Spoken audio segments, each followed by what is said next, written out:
Alam nyo, ang isa sa gusto kong mentalidad ng mga Pilipino ay ang pagsuporta sa tuwing may laban ng isang kababayan natin na kung saan ang buong bayan ay nakikisama sa laban. Maaaring ito ay ang ating pambansang kamao, patimpalak sa kagandahan, at ang ating mga atleta sa Olympics. Makikita natin ang buo at pusong suporta ng sambayanan. Isa lamang ang ating layunin, at ito ay ang pagkapanalo ng ating kababayan. Kasama na rin dito ang diwang bayanihan sa modernong panahon. Dahil kahit malayo tayo sa isa't isa, sabay-sabay tayong nagdidiriwang, sabay-sabay tayong sumasaya sa pagkapanalo. Sa ganitong paraan, may papakita natin ang malalim na ugnayan sa ating kultura, damdamin, at pagkakabansa.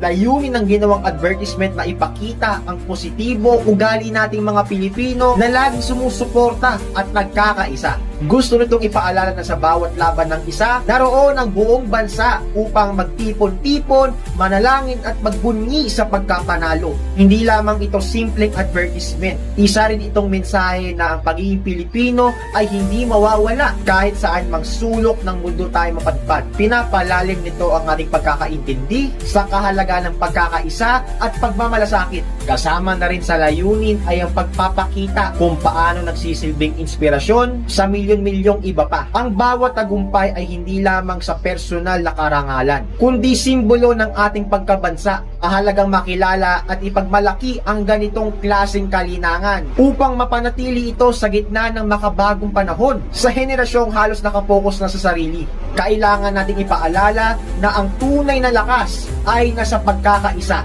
Ang pagsuporta sa kapwa ay hindi lamang kultura, kundi isang pagkakakilanlan ng pagiging Pilipino. Kung mapapasa ito sa kabataan, mas titibay ang ugnayan ng bawat isa at mas lalakas ang ating pagkabansa. Ito ang kalinangang dapat ipagmalaki, hindi lang para sa kasalukuyan, kundi para sa mga susunod pang mga henerasyon.